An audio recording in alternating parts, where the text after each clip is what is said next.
All right, good evening. So we left off last week with God's special chosen people, the Israelites, gathered at the base of a mountain. So if you have your Bible, turn to Exodus chapter 19 and 20, which is kind of where we left off last week. And we're going to continue to pick up this conversation about what does it mean for Israel to be holy, and ultimately, what does it mean for us to be holy? So Exodus chapter 19, turn in your Bible there. And we're going to start again just reviewing Exodus 19, verse 3 through 5. Then Moses went up to God, and the Lord called him from the mountain and said, "This is what you are to say to the house of Jacob, and what you are to tell the people of Israel. You yourselves have seen what I did in Egypt, and how I carried you on eagle's wings and brought you to myself. Now, if you fully obey me and keep my covenant, then out of all the nations you will be my treasured possession. And although the whole earth is mine, you will be for me a kingdom of priests and a holy and utterly unique nation." These are the words you are to speak to the Israelites. Remember last week we talked in the most basic terms that God is holy. He is utterly unique. That in matters of right and wrong, there's not a single bit of impurity in God. He is completely separate from all evil or defect. So, we've been pressing into this question of how do we make God holy in our lives? And I hope you picked up on a few things from last week. The Israelites made God holy in their lives by learning to approach him in the way prescribed by him, by learning to not take him lightly, that he actually is a bit dangerous. His holiness makes him dangerous because in the center of him, he despises and cannot be in the presence of sin and rebellion. And third, we talked about we're to worship him, to stand in awe of the fact that in matter of right and wrong, there's not a single bit of impurity in him. That makes him completely other, completely worthy of our worship. So our question this week is, what is the purpose of Israel becoming holy? So God is holy, and he tells them throughout Exodus and Leviticus that they are to be holy. So the word Kodesh, Hebrew word for holy, occurs over 100 times in the Hebrew text of the book of Leviticus. So Leviticus 19:2, "Be holy," God says, "because I, the Lord your God, am holy." Leviticus 20, verse 7, "Consecrate yourselves and be holy, because I am the Lord your God. Keep my decrees and follow them. I am the Lord who makes you holy." So these themes of be holy and I make you holy are just all over in the book of Leviticus, over and over and over. God's calling on his special people to be holy. So it's not just that we have to look at God and understand that he is holy and awesome, but now there's this other part of it, that we need to be holy. We need to become utterly unique.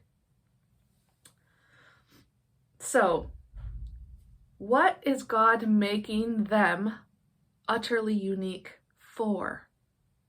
When he's pressing on them to be holy, be utterly unique, why?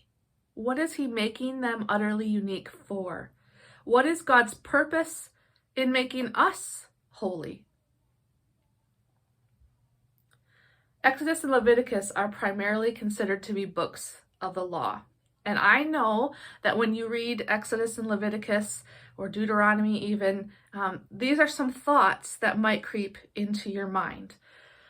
Wow, this is a lot of laws. This is really, really detailed. Why was God making it so hard on the people? How could they ever remember all of these things to do? Why would God put such a big burden on the people? So we need to unpack those underlying feelings and thoughts that you may have about the law, okay? So first of all, God was not burdening or overburdening his people.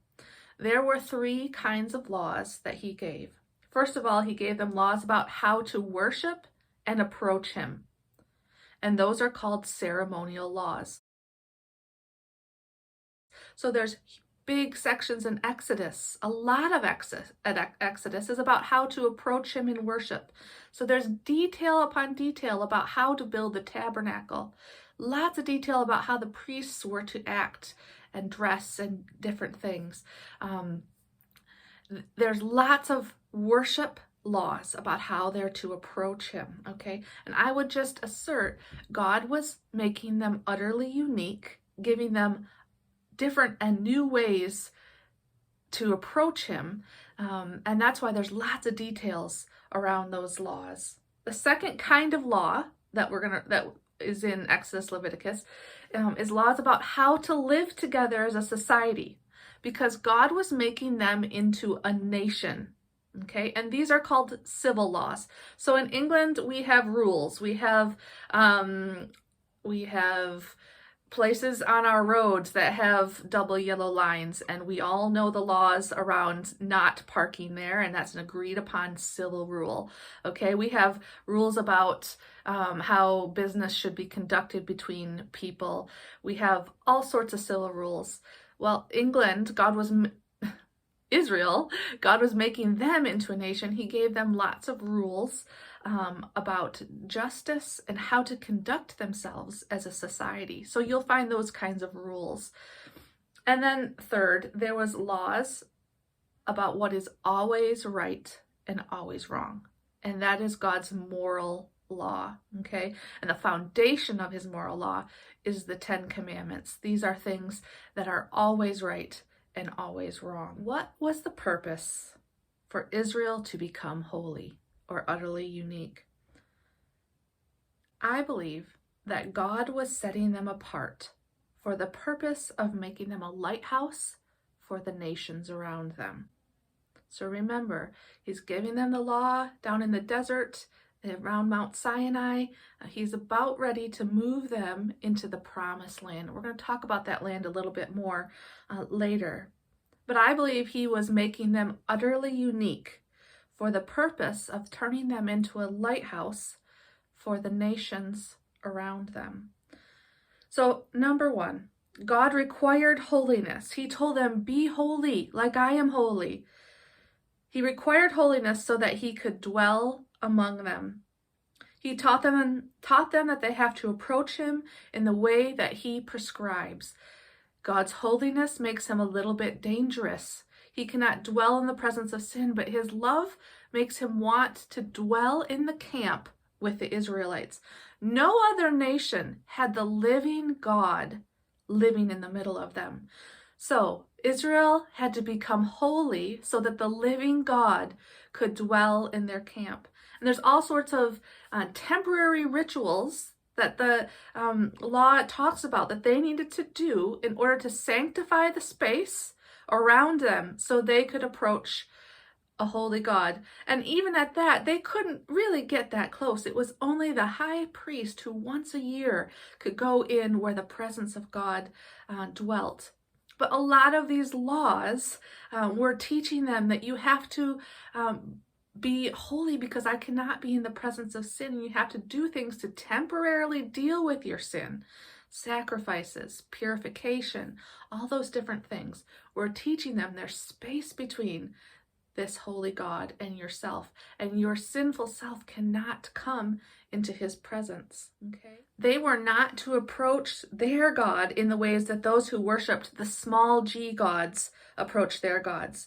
So the worship of those small g gods, remember, it involved denigrating sexual relations between men and women. And sex was all mixed up in worshiping the gods. And so God comes in really strong with his intention and boundaries for sexual relations.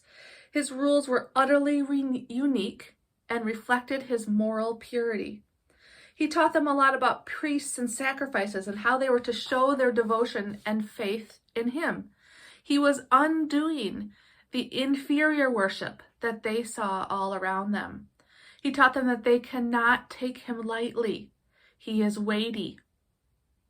So number one, God required holiness so that he could dwell among them, and this would make them into a lighthouse for all the nations around them. Number 2, I believe that God was trying to help them survive disease. So, if you have your Bible with you, turn to the book of Leviticus, just down from Exodus where we were. Leviticus chapter 11. And we're just going to flip through some titles here. We're not going to actually read these passages. So if you look at the headings at the top of chapter 11, mine says instructions for the people, clean and unclean foods is part of what chapter 11 is about. Chapter 12, the heading says purification after childbirth. 13, regulations about infectious skin disease. Okay, later in 13, there's a heading, regulations about mildew. Chapter 14, cleansing from infectious skin disease, and then more later about mildew and so forth. So guys, this is a baby ignorant people. They had been enslaved for 400 years. And God is setting up a nation, his treasured possession.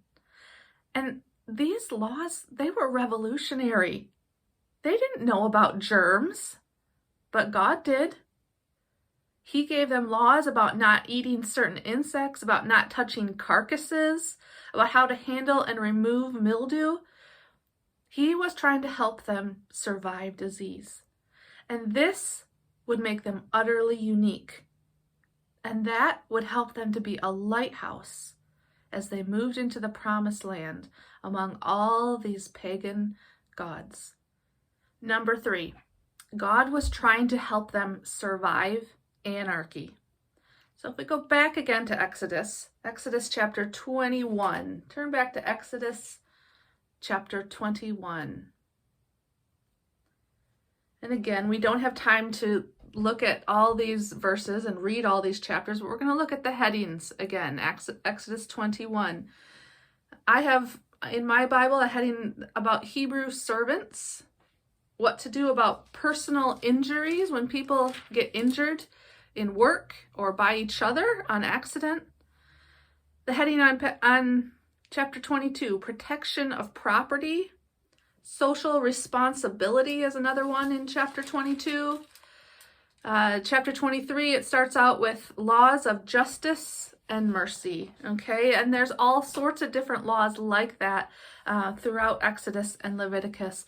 God was trying to help them survive our anarchy. We see laws about justice, how to treat slaves and people, they would call them aliens. They weren't aliens from Mars, aliens from people from outside their community.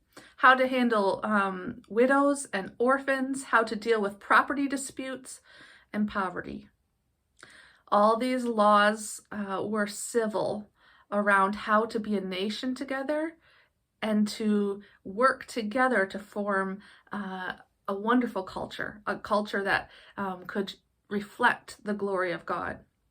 Number 4, God was giving them a new, utterly unique culture. He gave them new festivals. He gave them the Sabbath and talked often about the Sabbath. Guys, God was a pretty good employer, if you think of it that way, in terms of vacation time. God gave them a lot of new festivals. He gave them a lot of time off. And there's lots of detail about these different festivals where they were to stop and pause and be with him and celebrate him and be with each other and have ritual and rhythms in their life to experience him. And he gave them a lot, maybe a bit more vacation than we take. So he was giving them a new culture, and there are many, many detailed laws about the festivals and times they were supposed to celebrate. This utterly unique culture would have drawn out faith. And I want to just look at one of the utterly unique things he would have done that would have been completely different from the nations around them. So turn in Leviticus to chapter 25. Leviticus chapter 25.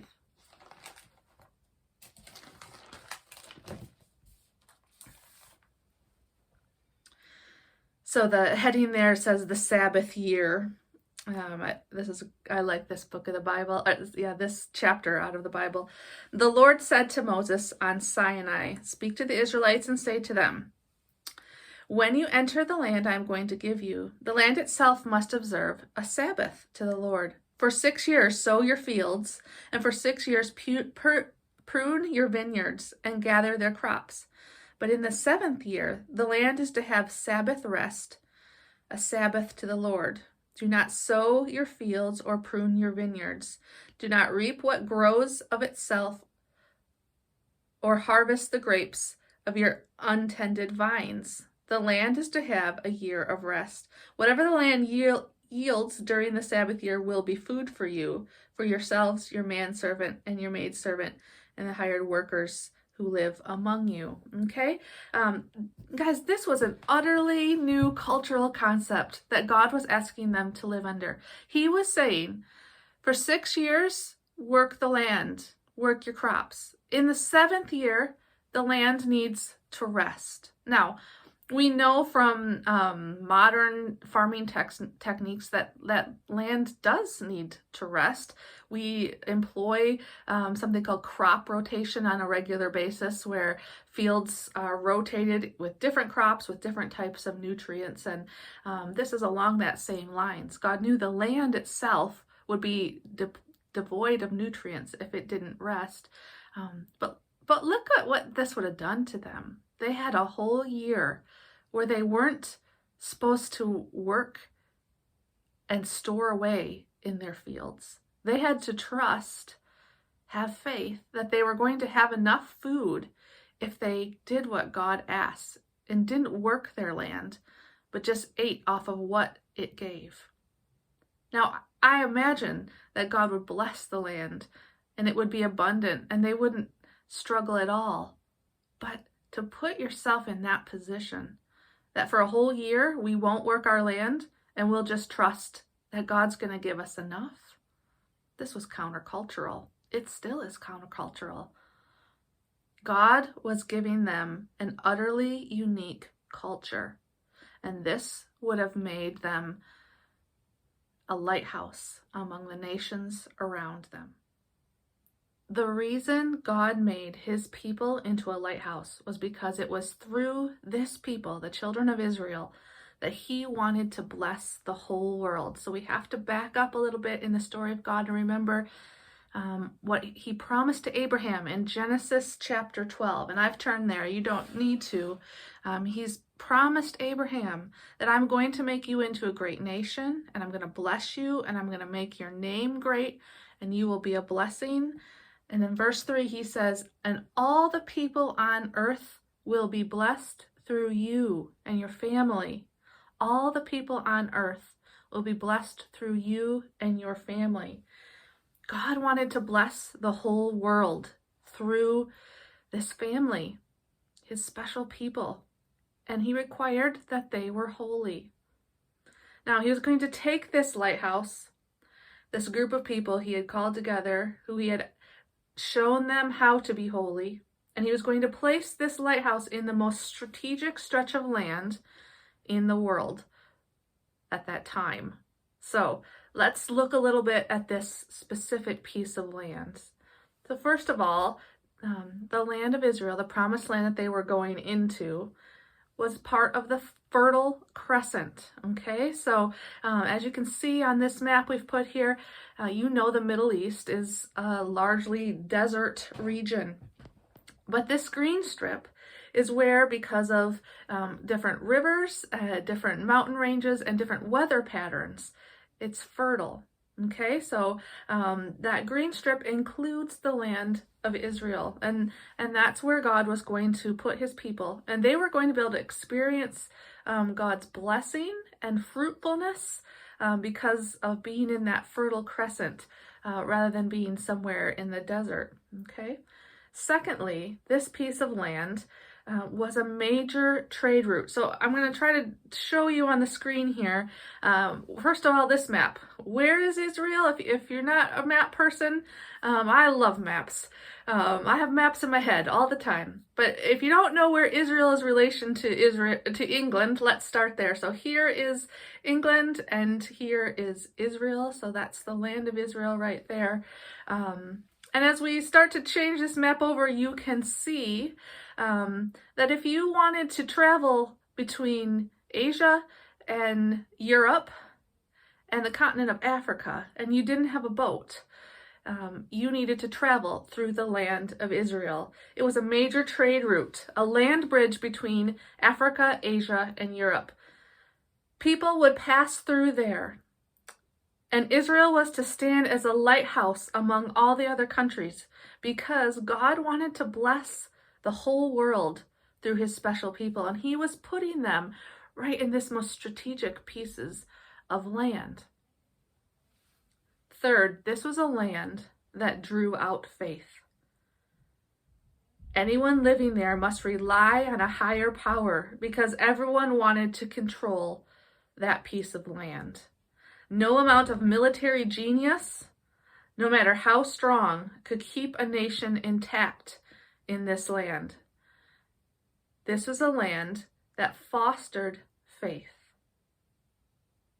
So what purpose is there in Israel becoming a holy or utterly unique nation? God was sending them on mission. If they obeyed God, they would be an utterly unique people. And God would put them in this most strategic piece of land, and all the world would pass through them. And God could invoke his plan to bless the whole world through them. So God also asks us, the church, the new people of God, to be holy, to be utterly unique. So Paul, throughout the New Testament, talks about that we're supposed to throw off sin that encumbers us so we can run the race that's before us. We're to put to death our sinful nature and walk in step with the Spirit. Church, we are to be holy so that we can be a lighthouse in the darkness. 2 Peter 2:9, Peter's talking to the church. But you now are a chosen race, a royal priesthood, a holy nation, a people for his own possession, that you may proclaim the excellencies of him who called you out of darkness and into his marvelous light. He asks us to be holy so that his mission of blessing the whole world can go forward. He wants the world to see that the living God dwells among us through his Spirit. Remember Israel? No other nation had the living God among them. Well, equally, church, no other entity has the living God dwelling in them through his Spirit. And that makes us utterly unique. He wants us to thrive in our health, emotional, mental, and physical. And so he gives boundaries for our life. He gives boundaries for sex. He talks a lot about this rhythm of forgiveness. We all know that forgiveness and letting go has a lot to do with our mental health and has a big effect on our mental health. He wants us to be holy in how we treat each other. And so there's so much about putting away jealousy and strife. He wants us to have rhythms like observing the Sabbath and meeting together regularly. We're to be countercultural. We're not to be a lonely people. We have each other, church, and we're to meet together regularly. And he's put us in a place that draws out faith. Now, it may not be the center of the known world. It might just be Oxfordshire. But we know that the God that we serve and the way he's asked us to live is very countercultural. People don't understand us. People don't understand the choices that we would make in the way we practice holiness in our lives. But remember, church, you are a chosen race, a royal priesthood, a holy nation, a people for his own possession, that you may proclaim the excellencies of him who called you out of darkness into his marvelous light. So why does God ask us to be holy? He's asking us to be a lighthouse for him. in this dark world.